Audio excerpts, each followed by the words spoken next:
Interesgarria, berez, benetan, nahi asko interesatzen da, gaia da. Javier Buces dugu gurekin, historian doktorea, orain dela pare bat urte. Argitaratu du tesia, aurten edo pasaren urtean? Pasaren urtean, eta Arantzain egiten du lan, UNAM, ere Naparrako Unibertsitate Publikoan klaseak ematen ditu, eta Donostian bizia, hori ez nekien. Eta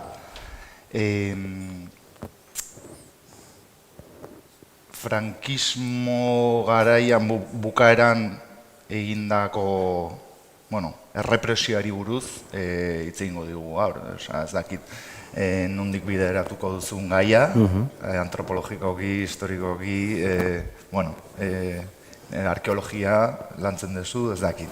Auskalo, Arantzain egiten duzu laun, hori sorpresa bat izango netzako, berez ni, aro berrian ere gaia da, edo nire mundua, baina horrelako gaiak asko gustatzen zaizkit, eta ikastea etorri naiz, zurea da hitza.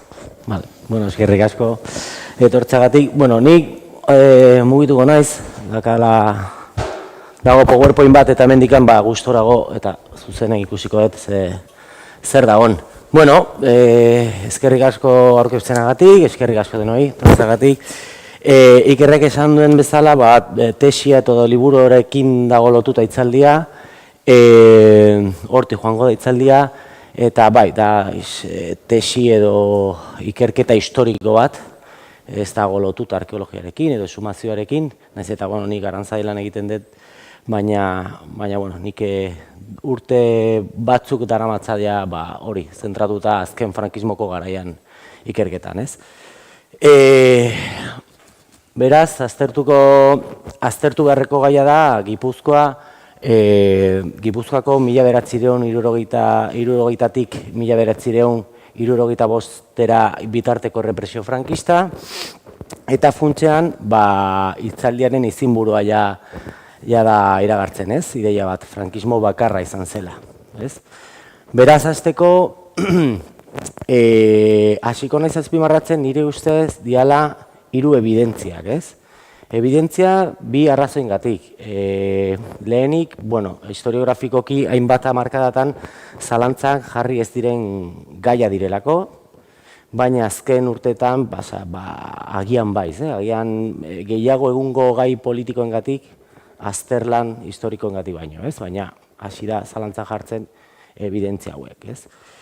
Eta bigarrenik, ikerketaren bidez, uste du zientifikoki edo metodologia historikoki frogatu dela ebidentzia hauek betetzen diala Gipuzkoan kasuan behintzak, ez?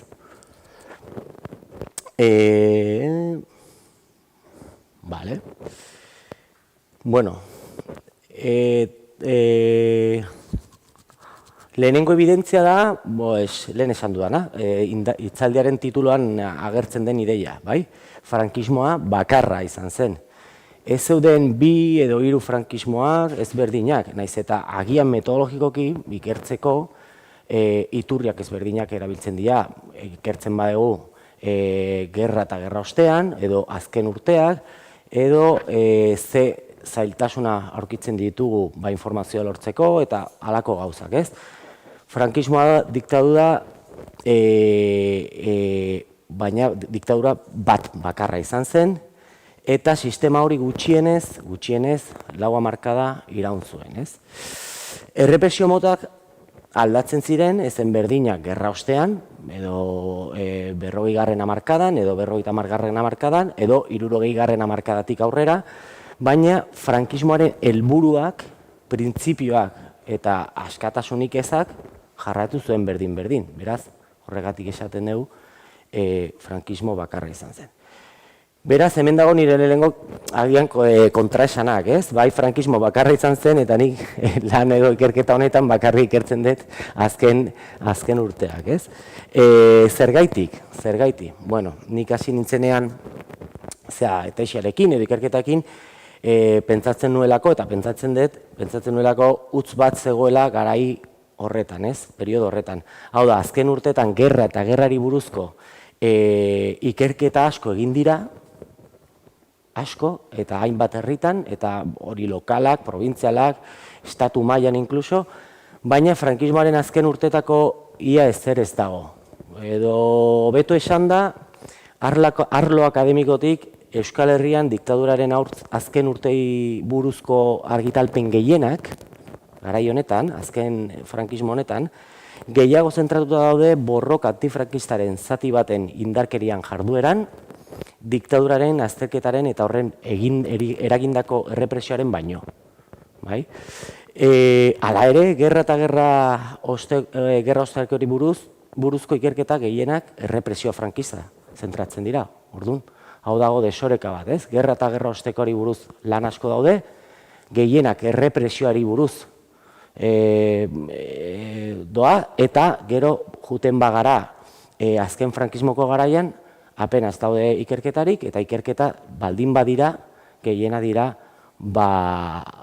hori, nola erabiltzen zuen antifrankismoak eta frankismoa parte batek violentzia, ez? Ez nola zen errepresio frankista garai hartan, ez? Eta hori, bueno, horregatik nik ikusi nuen beharrezko hori egitea edo lantzea halako ikerketa bat, ez? Nik esaten den normalean ateatzea de la zona de confort, no? Hori esan nuen behin hitzaldi baten Donostin, alkatearekin eta zegoen ekitaldi bat Donostiko udalarekin, eta esan nuen, hay que salir de la zona de confort, ez? Ikertu behar dugu frankismo osoa, ez bakarrik lehenengo urteak. Eta gero gertatutakoa, Arantzaiko webguneak eta roi hori guztiak. Eta ikusi nuen alkatea behin kaletik eta esan zen idan, que había que salir de la zona de confort, ¿no? Pues mira lo que pasa, ¿no? Bueno, gauza hauek bere konnotazio politika da. Dena den esandakoa diktadura frankista bat izan zen, eta ez zen bukatu bigarren mundu gerrarekin. Hori evidentzia bat da, ez? Bigarren evidentzia. Frankismoaren errepresioa, frankismoaren aurkako ekintza baino violentagoa izan zen. Hau da, frankismoa sufrimendu handiago eta hildako gehiago eragin zituen. Eta oposizioa baino giza eskubide gehiago urratu zituen. Hau zalantzari kanpo dagoela dirudi, diktadura batek bere aparatu errepresibo eta instituzional guztiarekin beti izango du min egiteko gaintasun handiago, talde klandestinoaren baino. Hala ere, ikerketan fokua jartzen bada lekuaren arabera, errealitate igual desitxuratuta gera daiteke, ez? Baina, printzipioz beste evidentzia bada, violentoagoa, dauka aparatu osoa eragiteko mina edo violentzia erabiltzeko. Hirugarrena, diktaduraren aurkako talde guztiak, frankismoaren aurka mobilizatu zirenak, violentzia erabiltzen edo ez, mugimendu antifrankistaren parte bat izan ziren. Talde bakoitzaren azken helburua eta idearioa edozein izan da ere, anarkista, komunistak, nazionalistak, independentistak, sozialistak, izan ere, nire ustez, nire ikerketan egiaztatu denez, talde eta ideiak ezberdinak momentu konkretuan elkartzen zirenean, diktadura kolokan jarri zuen. Baina, karo, frankismoaren aurka borrokatu zutenak antifrankista ziren, edo depende zein helburua zeukaten, azken helburua zeukaten, independentzia edo anarkista edo zein estatua suntsitzea, aldegu esan antifrankista ziren edo ez ziren antifrankista, guk katalogatuko dugu zein zein bakoitza. Beraz, hiru ideia horiek oso niretzako oso evidentia dirak, hala ere azken urteetan, frankismoa zuritzeko saiakaera bat ikusten dut, edo ikusten ari gara. Eta, egia esan beti existitu du, ez? Baina, nik uste dut hemen Euskal Herrian azken urte hauetan gehiago ikusten dugu saiakaera hori. Batez ere, hitz egiten dugunean azken frankismoko garai horretan zentratzen geranea. Edozein kasuetan, naiz eta oso evidente izan, behin eta berriro, ideia hauek gogoratzen behar ditut hitzaldi guztietan. Are gehiago, ikerketan hiru evidentzia hauek, besteak beste, tesian eta gero liburuan, datuekin, ikerketa zientifikoekin baten bidez, berretsi nahi izan ditut. Pixkat.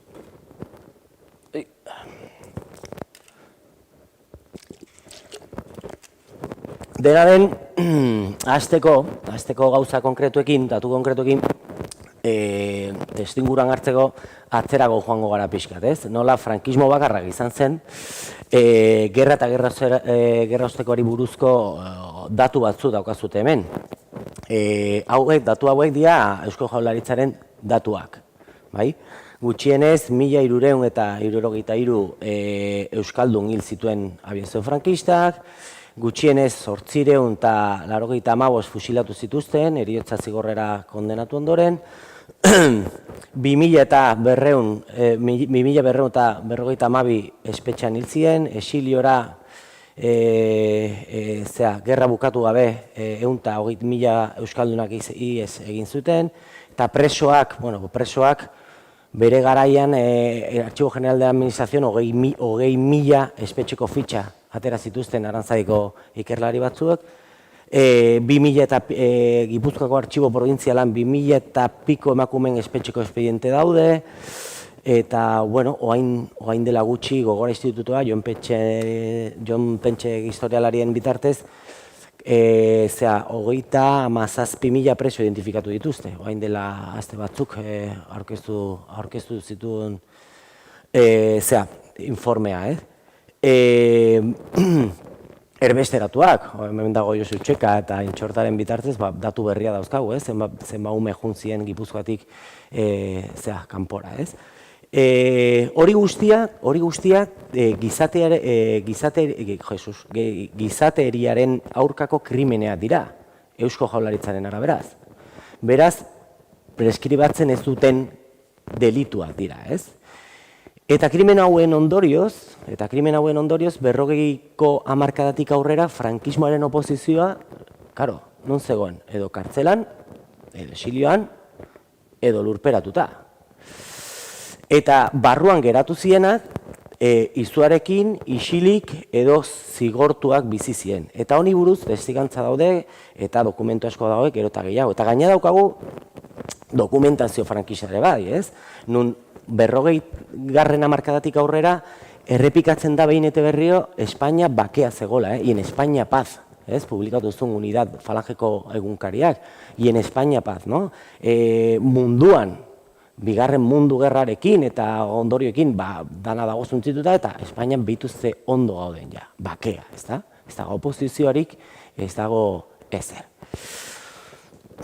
Baina ze gertatu zen 60. hamarkadan.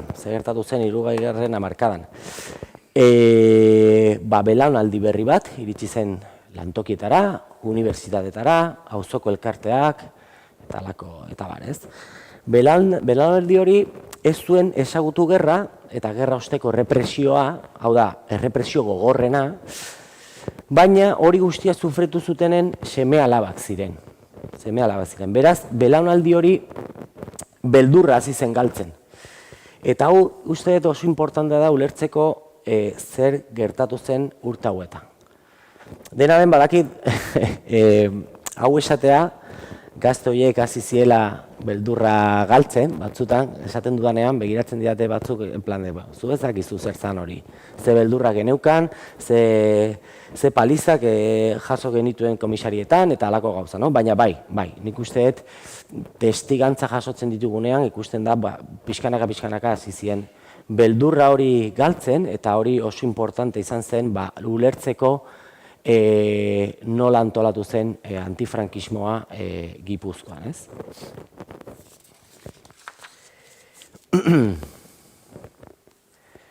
Bestalde, hemen Euskal Herrian bi faktore kontuan hartu behar ditugu. Eta hau klabea da nire ikerketan, eta klabea da ere bai ulertzeko hemen eman zion egoera bat, eta beste probintzietan beste egoerak ezberdinak.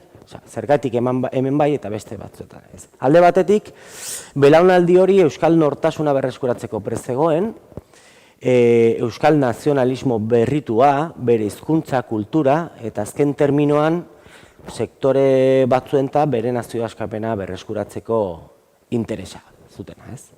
Eta beste aldetikan, Euskal Herria herrialde industrial bazan. Eta fabrikatik lankideak hasi ziren mobilizatzen, baldintza hobeak eskatzen, ez da? Eta hor daude Carmen Molinerok eta Peri Sasek batez ere adierazi dutenez, probintzia horrietan erregistratu zen termino erlatibotan lan gatazkaren intentsitate eta politizazio handiena, bai? Hemen, Euskal Herria eta batez ere Gipuzkoa. 1975-tik Franco hil arte. Hamarkada horretan, mobilizazio lantokietan handiena proportzionalki hemen Gipuzkoa eman zen. Hori historialariak esaten dute Carmen Molinerok eta Peri Sasen ikerketan bidez, ez? Bi faktore hauek batu egiten zutenean aldarrikapen nazionala eta aldarrikapen soziala frankismoaren aurkako oposizio indartsuena estatu maila hemen zegoen, Gipuzkoan. Eta segurazki Euskal Herrian ere bai. Juan Pablo Fuxik hitzak erabiltzen, berak esaten du, los años fueron los años de conflictividad Espainian y en Euskadi los años de ruptura. Bereizteko ze gertatu zen Espainia eta ze gertatzen da hemen, ez? Hemen zegoen oposizio indartsuena. Hori esaten dugu historialariok, baina informazio historiko ere bai, eta baita agintari frankisten deklarazioak ere. Bi adibide jarriko ditut. Gipuzkoako gobernadore zibila 1970ean, abenduan, Burgoseko prozesuan bitartean, idatzi zuen que desde la guerra de liberación no se había creado una situación tan difícil y preocupante. Desde la guerra de la liberación, una insurrección en toda regla, ¿no? Bestalde, José Sainz izan zen jefe de la Brigada Político-Social, el sustituto de Manzanas. Konexio hori apaitzeko, aldarrikapen nazionala eta soziala, esaten zuen los dos virus, el separatista y el progresista, que en esta provincia coinciden. Batasun hori, gehiago, badaude gehiago. Espainiako agintari frankiste badaude beste deklarazio batzuk non esaten dute hori. Hemen Euskal Herrian badaude arazo bat, eta arazoa da badagola konfliktibitate sozial bat lantokietan, baina baita dela arazo nazionalista edo arazo separatista, ez? Batasun hori da arrazoi nagusia berez ulertzeko zergatik Euskal Herrian eman zuen mugimendu antifrankista indartsuena. Eta beraz, zergatik Euskal Herrian eta zehazki Gipuzkoan, errepresio beste leku batzuetan, baino gogorragoa izan zen. Edonola ere, interesatzen zaiguna da, ze suposatzen da hau. Hau da, ze ondoria ditu mobilizazio horrek. Eta hemen dago bakoa, ez? Errepresio gogorrena, hemen aurkitzen dugula. Hau da, oposizio mugimenduaren erantzuna izan zen errepresio zuzena berriro. Errepresio zuzena. Eta hau da dana batez ere, islatzen da Burgose prozesuarekin erlazionatuta mobilizazioekin, ez? Baina baita ere dokumentazio historikoetan eta datu batzu konkretuak esango izkizuet. Top, Tribunal de Orden Público. Errepresaliatuen jaioterriari erreparatzen badiogu, Gipuzkoa da auzipetu gehien dituen Estatuko 4. provintzia. 689 pertsona errepresaliatua. Hala ere, jaiotzagatik auzipetukoaren batez besteko aztatua egiten bada, Euskal Herriko 4 provintzia lehenengo 4 postutan daude. Gipuzkoa lehena da. Bai? Top. Tribunal Militarrak 1960 eta 1974 bitartean 925 auzipetze zenbatu ziren jarduera separatistarengatik,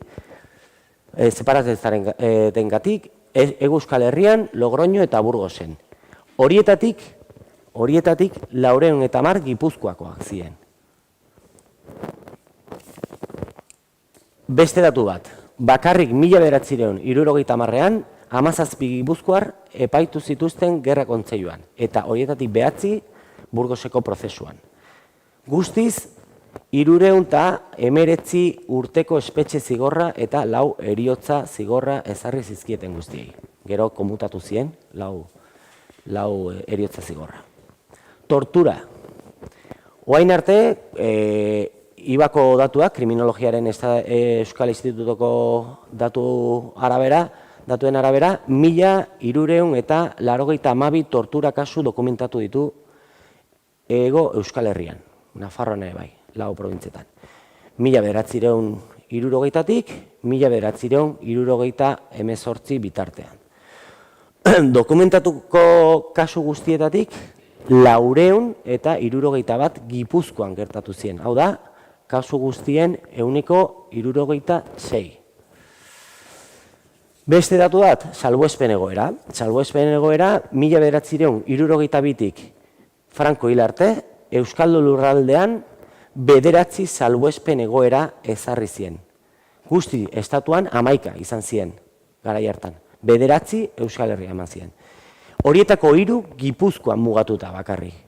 1978ko abuztuaren 3an dekretatutakoa, hau beste 3 hilabete luzatu ziren urriaren 31an.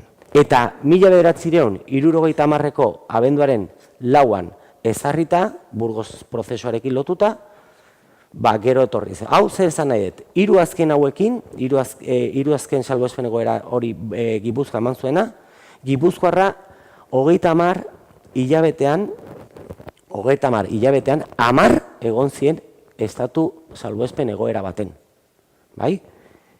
Hau da, 1978ko abuztutik 1978ko otsailera. Bai? 30 hilabetetan 10 egon ziren salbuespen egoera baten. Hildakoak, orain arte egindako ikerketen arabera, Hego Euskal Herrian gertatu zen biktima gehienak. Bai? Espainiako estatuan, konparatzen badu. Adibidez, 1960tik Franco hil arte, polizia kidegoek eragindako 57 hildako kalkulatu dira, gutxi goldabera. Horietatik 15 Gipuzkoan eta beste 15 Bizkaia. Beraz, erdia baino gehiago Gipuzkoan eta Bizkaia dokumentatzen dira. Beraz, acción, represión, espiral horretan asko errepikatzen zana, egiaztatzen da errepresioa ekintza baino violentoagoa zien, ez? Eta jakina indiskriminatua izan zien, ez? Beste gauza da, konprobatzea ze desproporzionaltasun zegoen egiten zuna frankismoak eta bere erantzunak, ez? Baina gainera, antifrankismoaren ekintza gehienak, estatu demokratikoetan ekintza legala ziren. Gehienak ziren manifestazioa, greba, kartela jartzeak, eta bar, ez? Eta noski, erregimen diktatorial baten aurkako resistentzia ekintzak ziren, ez? Ekintza ziren. Violentzia erabiltzen edo ez.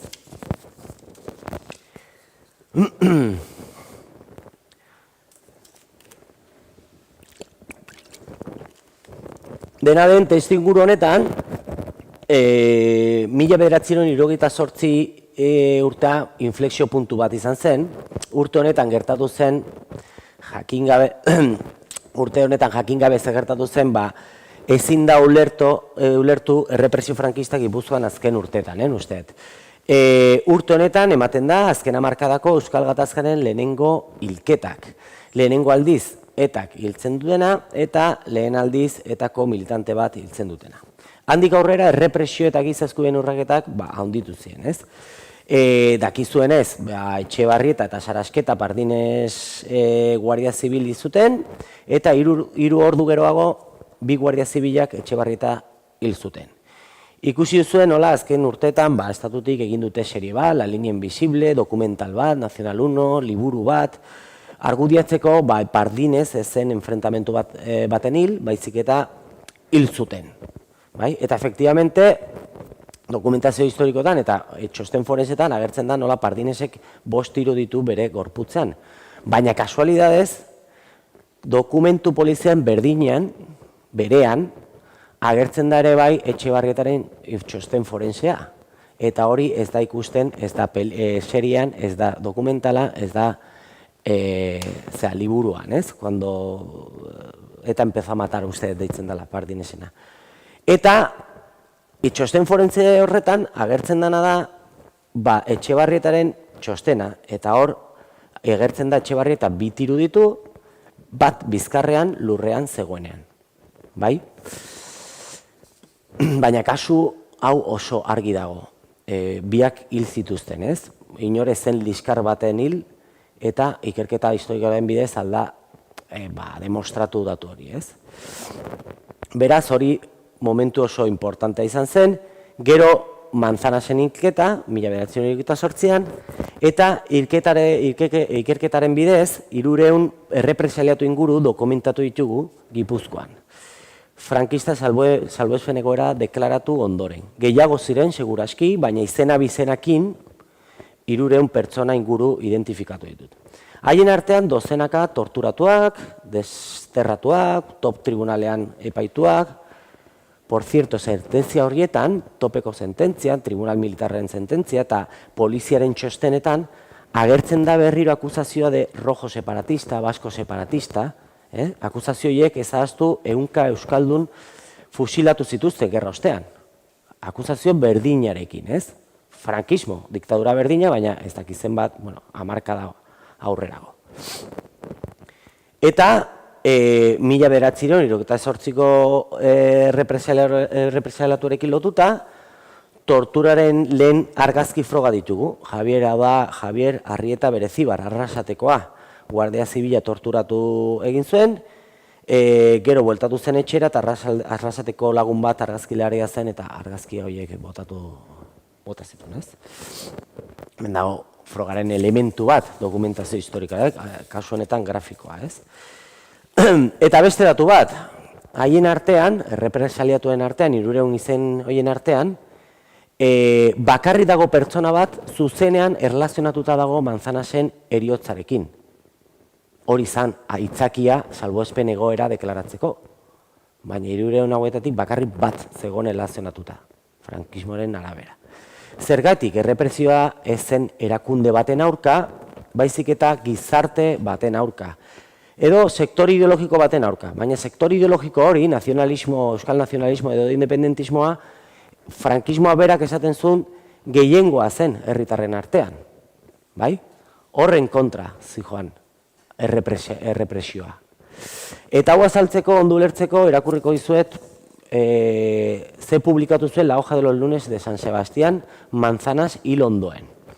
Hay otros responsables, además de los ejecutores, ¿no?, de Melitón Manzanas, los indiferentes y claudicantes, los que no reaccionan y prefieren la tibia comodidad de su casa y su café, los que estando obligados a colaborar con la autoridad para el mantenimiento del orden, la discuten y la dificultan, los que no organizan manifestaciones pacíficas para protestar del crimen y de una vulneración concreta y palmaria de los derechos humanos, los desprestigiadores morales que inventan teologías de la violencia, amén, ahí pasa, hasta que vaya, los que justifican el crimen y exaltan el criminal, y los que debiendo sembrar amor, siembran tempestades y odios. Eta beste egunkari baten, hau zan, Espainiako egunkari baten, Manzanas hil ondoen esaten zuen, asco, muy pocas palabras, lo que resucita el asqueroso separatismo vasco. Cobarde, asesino, matón, criminal y traidor a la patria. Ande en curas o seglares, estudiantes, obreros o capitalistas. La mejor palabra para manifestar el unánime sentimiento que produce a todos los españoles es esta, asco. Preferimos un minero asturiano comunista a un cura vasco separatista, ¿no? Antes roja que rota, ¿no? Ortidoa. Preferimos a un minero asturiano comunista antes que a un cura vasco separatista. Beraz, Manzanas hil osteko errepresioan biktima ez ziren Burgosen epaituta bakarrik, baizik eta 100 pertsona baita gizarte oso bat.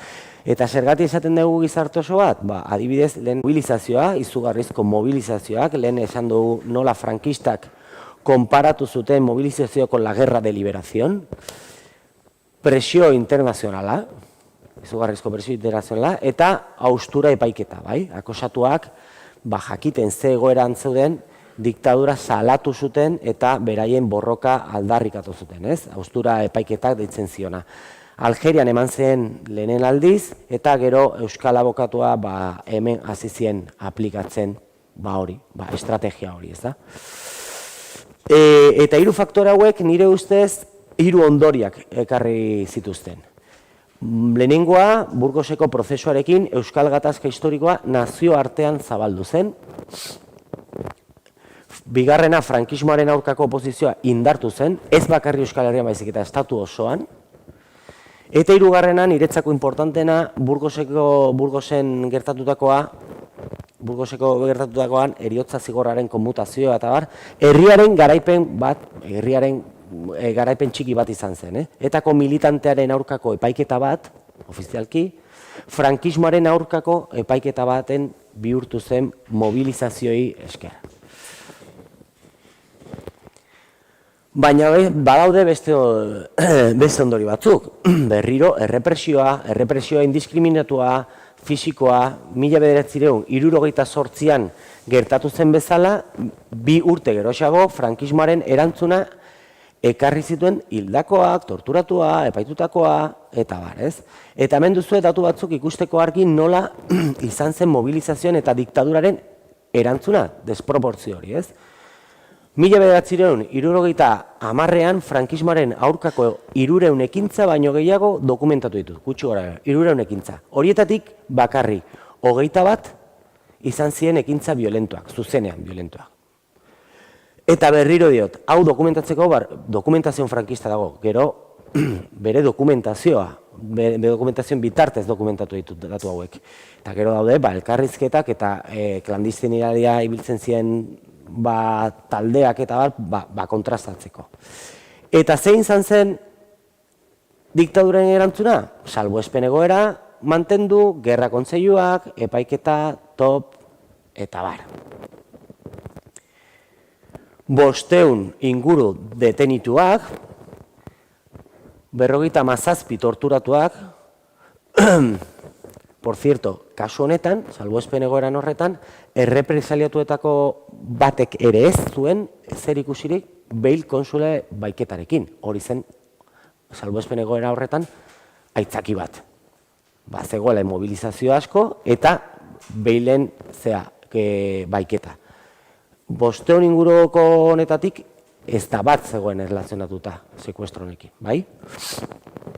Eta hiru hilketa. 1970an poliziek 3 pertsonak hil zituzten, modu ezberdinak. Orain dela gutxi aurkeztu nuen liburu bat, modos de matar y morir. Bueno, 3 hilketa hauek ikertzen dira. De hecho, tesitik aterata dago eta elkarrizketakin jorratuta, ez? 3 hilketa, Imanol Andueza, Donostian, Avenida de Tolosan, trafikoko istripu baten lazionatuta dago, municipalak agertu ziren, eta momentu baten agertu zen bai Guardia Zibilak. Justo Avenida Tolosa bukaeran bazegoen kuartel bat, el infierno, ez? Hor justo bukaeran.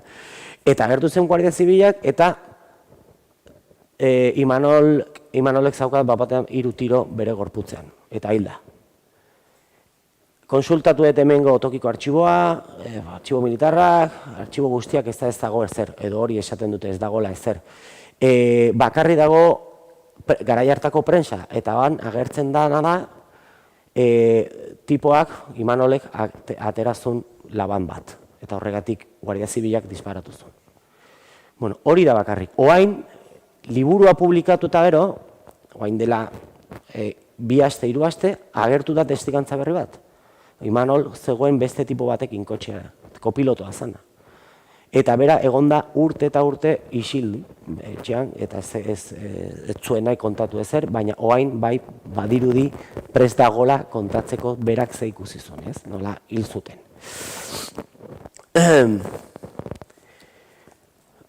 Antonio Goñi beste kasu bada, eta hori, Antonio Goñi etxarri Aranazekoa zen, baina Saguesen bizi zen, Valverde imprenta lan egin zuen, eta Burgose prozesu, salbuespen egoeran, Imanol Andueza izan zen ekainan, hau izan zen ja abenduan, salbuespen egoeran barrun, bera atera zen lanetik, bere lagunekin jun zen aldezarrera, etorri zen aldezarrera bote batzuk hartzea, eta ez dakigu zehazki ze gertatu zen, baina momentu baten sekreta bat agertu zen, dokumentazioa eskatu zion, eta berak esan zuen ez zeukala gainean, eta momentu baten oihukatu zuen Gora Euskadi eskatuta. Eraman zuen, egon zen komisaregian torturatu zuten 10 egun gutxi gora bera, gero Martutenera eraman zuten, eta bere lankideak, ni pentsatzen duen hasieran zala senideak, baina senideak esan zidaten ez zeukatela dirurik ordaintzeko 20.000 peseta, 20.000 peseta, langileek ordaindu zuten, atera zen, baina atera zen oso gaizki. Eta hortik egun gutxira suizidatu egin zen. Bere buruaz beste egin zuen. Eta utzi zuen nota bat bere etxean, nun jartzen zuen, txakur hauek hil naute. Txakur hauek hil naute. Egon naiz bilatzen bere lankideen hor zeudenak berarekin poteatzen eta berarekin lan egiten, baina ez dut aurkitzen. Bueno, aurkitu nun bat, eta ja neukan berarekin bileratxo bat egoteko eta hil zen. Oso 80 urte zuten, holako zerbait. Orduan gauza hauek gertatzen dira, ez? Batzuta esaten dugu, frankismo gertuena, eske oso gertu dago, gertu ez dago, ja urte asko pasa dira. Eta hirugarrena da Roberto Pérez Jauregi. Roberto Pérez Jauregi kasu ezagunena da, ez? Militante komunista, manifestazio baten hil zuten, ez da?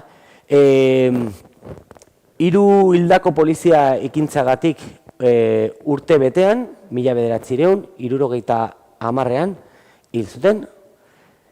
Atzitik, zuek konparatzeko desproporzion hori, hau, 3 hildako hauek dira urte bakar baten, 1978tik, hau da, Meliton Manzanas hilketa, 1974tik, osea, Posada Zurron hil zutenean, ezen talde antifrankistek Gipuzkoan eragindako hildakorik zenbatu, ez dago ez da bat, bai? Beraz, azion represio nazion espiral horretan, desproportzialtasun hori nik uste ari zen da ere bai, kasu honetan, ez? Zer gehiago?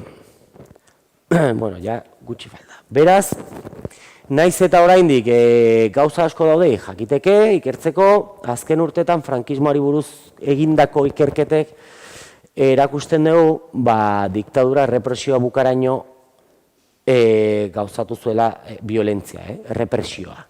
Gainera, erakusten digu, irekitasun ekonomikoa egon zitekela, eta diskursoa nazioarteko egoeragatik ere aldatu nahi izan zuela, baina regimenaren printzipioak eta represioan erabilera edozein oposizion zantzuren aurrean. Aldaezinak izan ziren, ez?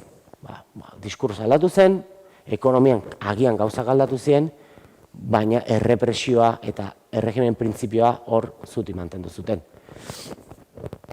Eta ikerketek ere beste asunto batzuk argitzen dituzte. Nire ustez, 3 aipatuko ditut.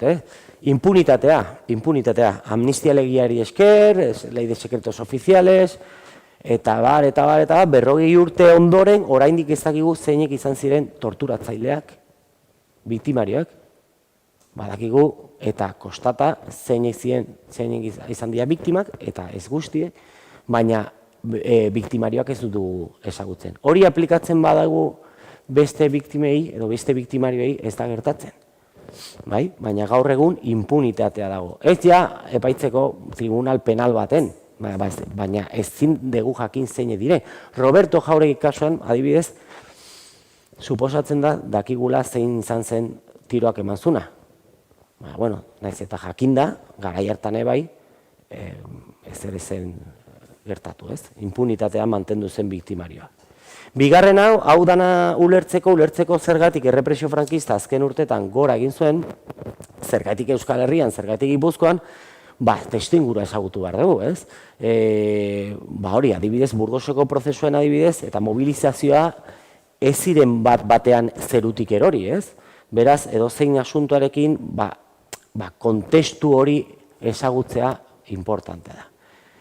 Lehen esan dudana, mobilizazioa, 20. hamarkadatik aurrera, gauza hasi ziren aldatzen, belaunaldi berri bat, eta bi konponente zeuden hemen Euskal Herrian eta Gipuzkoan. Haur zen gertatu adibidez nire herrian, Andaluzian, beraz, azalpen badago, zergatik gertatzen da hemen eta ez beste leku batzuetan, ez? Euskal Herrian frankismoaren kontrako erreferente batean bihurtu zen. Batez ere Burgoseti prozesuetik aurrera. Eta horregatik frankismoarentzat bere biziraupenak arriskuan zegoen Euskal Herriko oposizioaren erruagatik. Baina haiek esaten zuten hori, ez ni, ez oposizioak. Haiek esaten zuten, bere biziraupen arriskuan zegoen hemen, ez beste leku batzuetan. Eta horregatik erantzun hori, erantzun violento hori, ez da? Eta hirugarrena, hemen kontatu dudana da, nire ustez, azken hamarkadako indarkeriaren jatorria Euskal Gatazka historikoaren testingurua. Zeren hemen gatazka politiko bat egon da.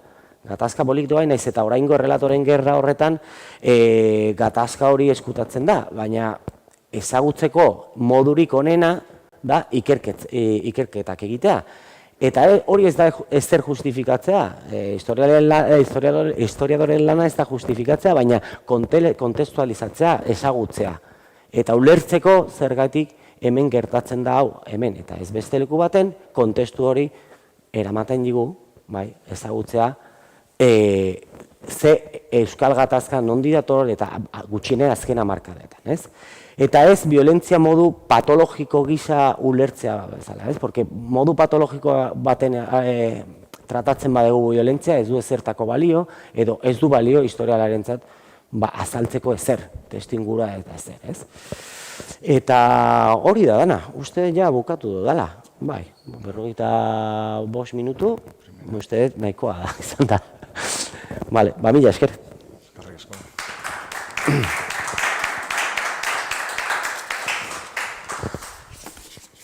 Bueno, galderaren bat edo komentarioren bat edo partekatu nahi ez gero, mikrofono behar dugu edo pasatu behar dugu?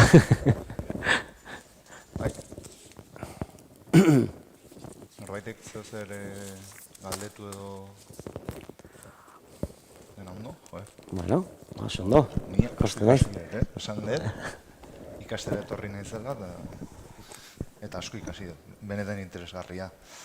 Eta, bueno, eta ni galdera bat da, zure ikerketak edo gaur egun baitare epe hortan edo mugatzen dituzu edo ja zabaldu dituzu? Bueno, momentuz ez, a ber, nik beti, alde batetik arantzadi lan adibidez jarraitzen dugu ikertzen hainbat herrietan gerra osteko errepresioa, batez ere hori da jasotzen ditugu enkarguak dia horiek, batez ere, ez? Gerra eta gerra osteko errepresio hori ikertzeko. Eta batez ere dagoelako konsensu zabal bat hemen Euskal Herria hori ikertzeko, hori da la zona de confort hori, ez?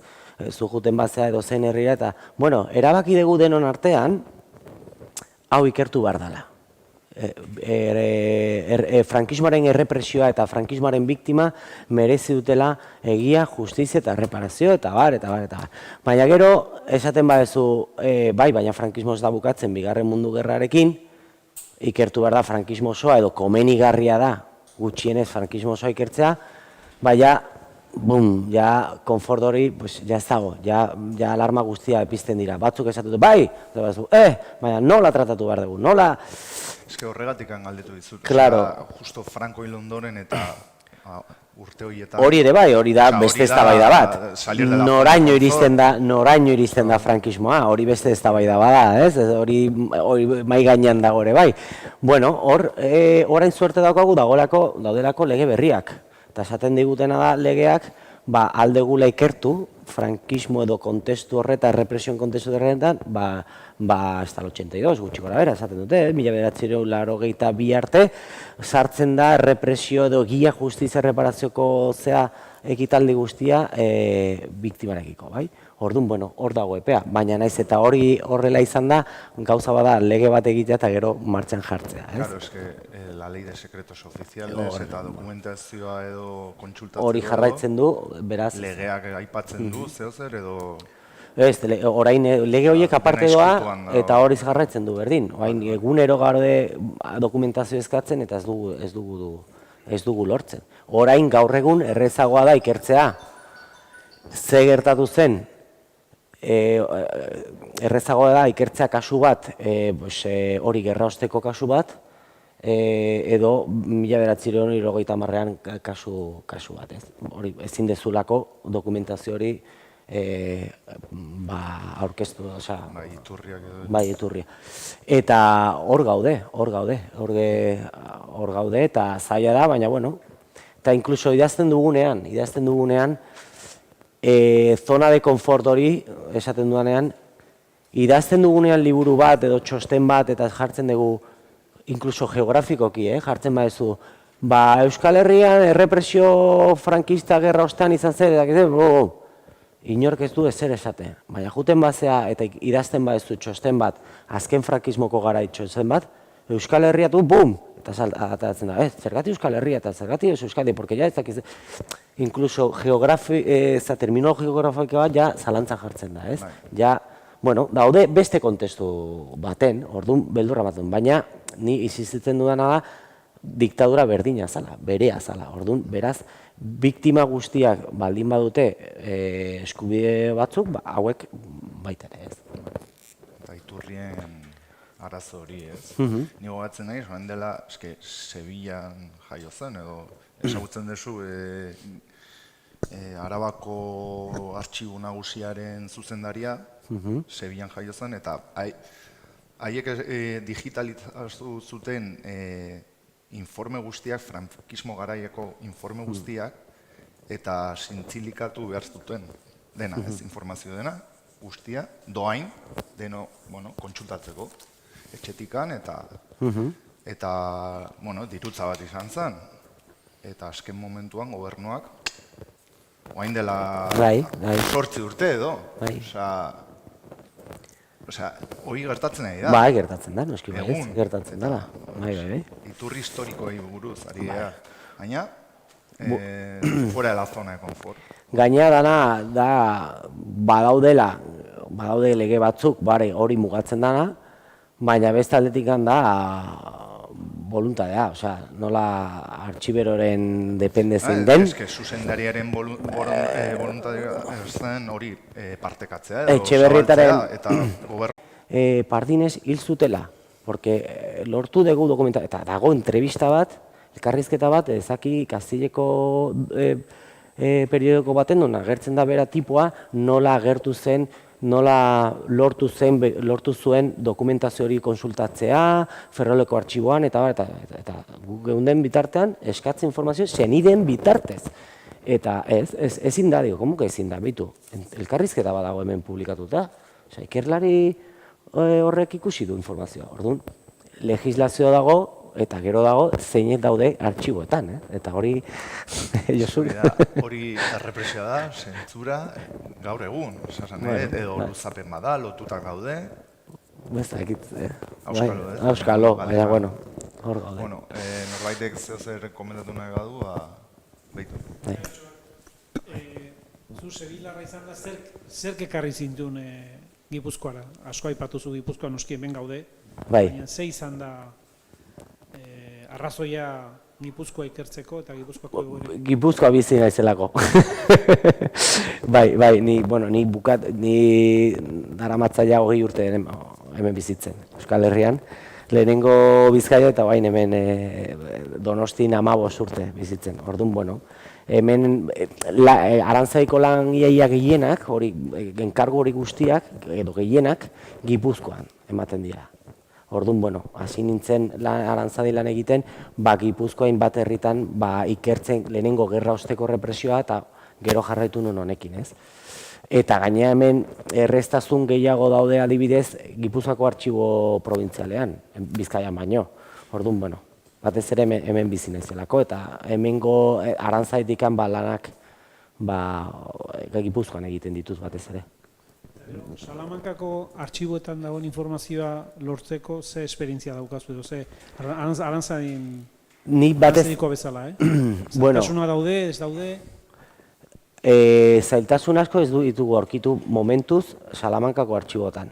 Ni gutxi ezagutzen dut artxibo hori, batez ere Ferroleko artxiboa, Alcalá de Henares, Probintziala, Barne Ministerioko artxiboa ere, halako lanak egiteko oso importantea da ere bai, eta zailtasun ezberdina, depende.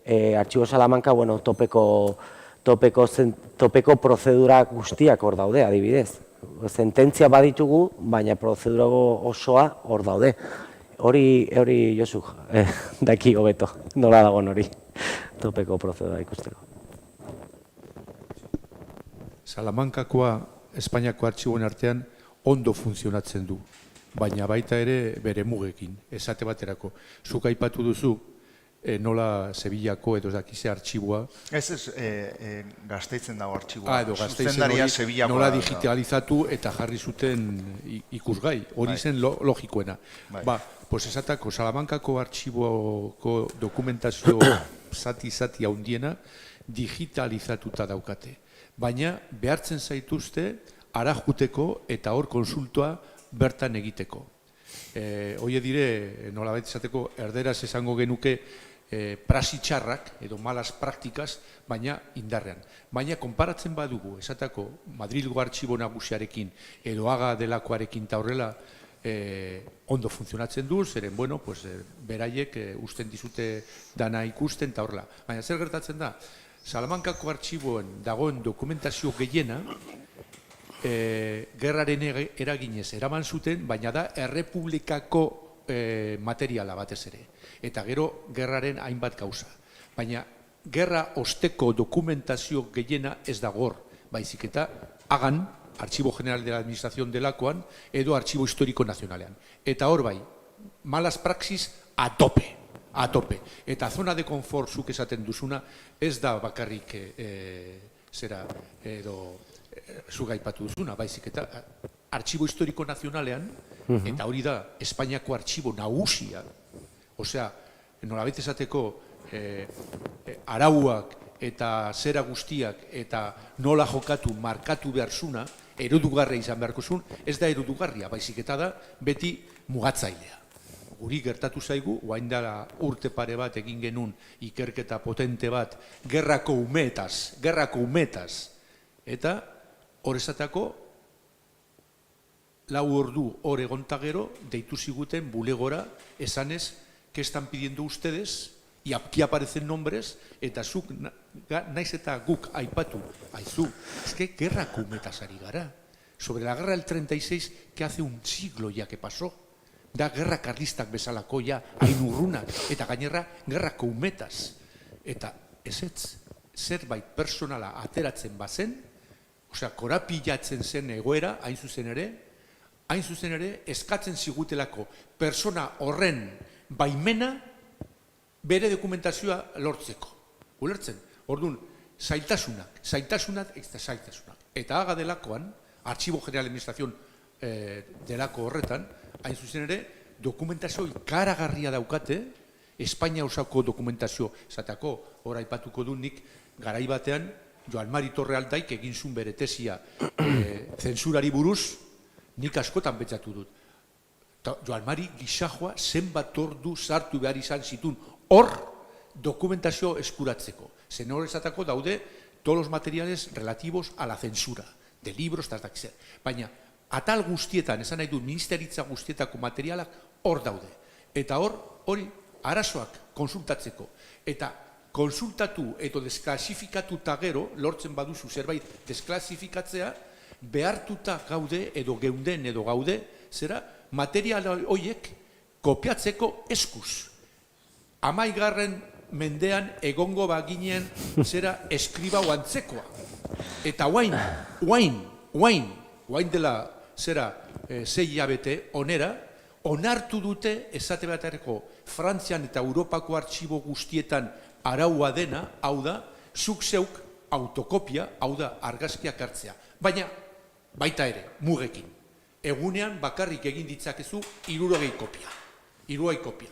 Osa, zergatik, Frantzian esateako artxibo batean ateatzen dizute legajoa, eta naiz eta 2000 folio izan, zuk eta egun batean bueltatzen zara 2000 fotokopioekin eta horrela. Horaganez, egon behar duzu, beti daude, hori, mugak. Oztopoa jartzen. Eta honek esan duna, zorionez, ez dakit bihar zer gertatuko den. Espero dugu,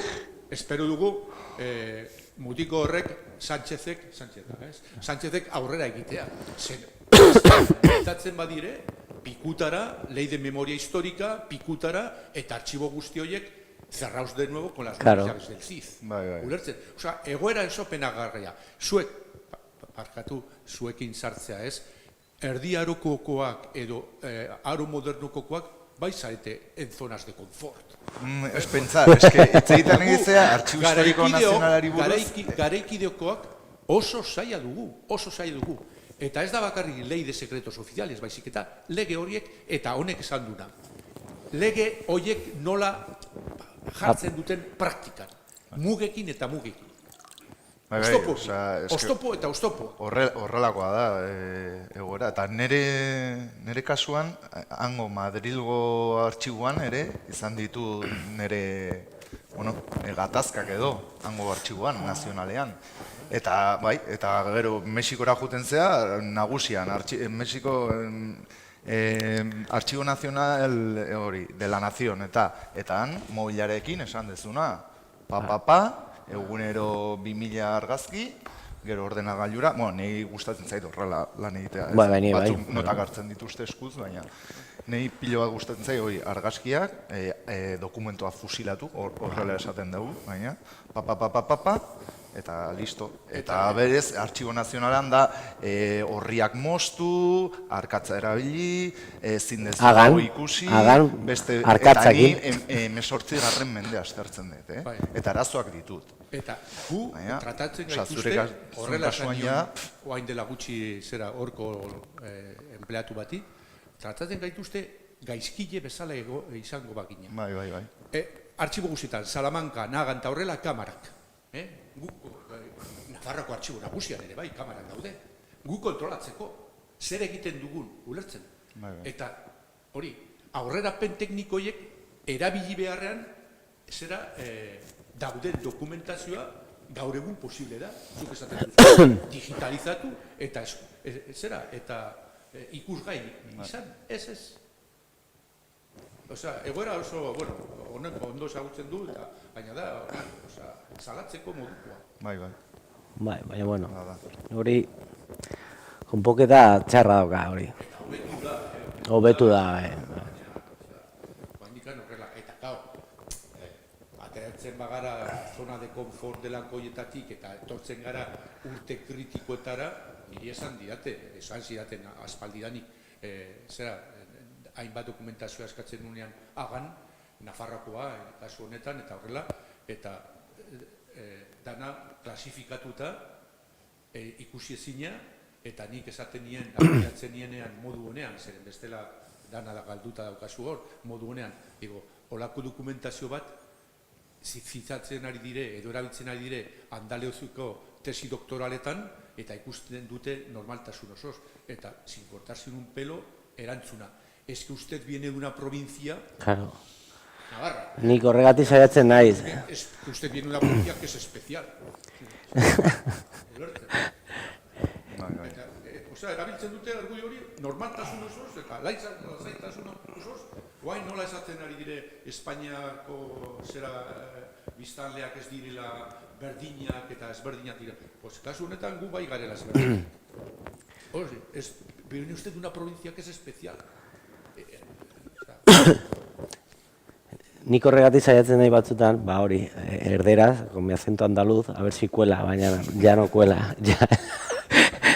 ya me conocen, ya no cuela. Bai, eta gaina, hombre, logika daukare bai, adibidez Ferroleko artxibo militar bat. Eta eskatzen duzu, oain dela, ez dakizen bat urte, jo que se, txiki eta otagiren inguruko kasu batzuk, edo Burgoseko prozesuena, informazioa, karo, Burgose prozesuan hortzeoek militarrak, biktimarioak dira militarrak, eta hori da artxibo militar bat. Eta igual batzuk bizi dira oraindik. Claro, Troncoso, el general Troncoso, zela el fiscal del proceso Burgos, ez dakit igual ja hilda, baina orain dela gutxi, orain dela 5 urte gutxi gora bera, bizi zen oraindik. Eta tipoak idatzi zuen liburu bat bere garaian, eta orduan karo, horregatik ez dute nahi. Osea, nire laguneko informazioa nahi duzu? Sí, ja. Normala da, ez? Azken fina, halako gauza gertatzen dira. Bai, nik uste estrategia bat da ere bai. Naiz eta bai, en la zona de confort hori arazoa daude ere bai, arazo gutxiago daude estrategia badalako. Hau da, denbora pasatzen denean, ja ez daude bizi. Ez biktimarioak, ez biktima. Orduan ja guain bai, nahi baizu ikusi paperak. Ja ezin dezulako ezer egin, justiziaren eremuan. Egia, bai, zu nahi zuzuk aki. Orain, gerra kontseilu guztiak, gerra osteko kontseilu guztiak alduzu ikusi. Eta hemen agertzen dira militarren izen guztia. Zein zan fiskala, danak agertzen dira. Eta ez dute tatxatzen ez da izen bat. Hori, gerra osteko gerra kontseilua. Azken gerra kontseiluak tatxatuta edo ezin duzu ikusi. Claro, horregatik, baina hori estrategia bada, noiz hasi ginen ikusten gerra kontseiluak, gerra osteko kontseiluak, baina pasazienean 50 urte, eta ja no vive ni Dios, orduan ja ez dago arazorik. Bueno, Ondo, listo. Bai, urren urtean, suposatzen dut, fregituko gehala, 13 urte eman ditugu. Itzaldi sorta eskaintzen, eta, hori, urrengo urtean ikusiko geha. 14. urtea izango da. Bai. Oso ongi, bai, eskerrik asko, bai, aur.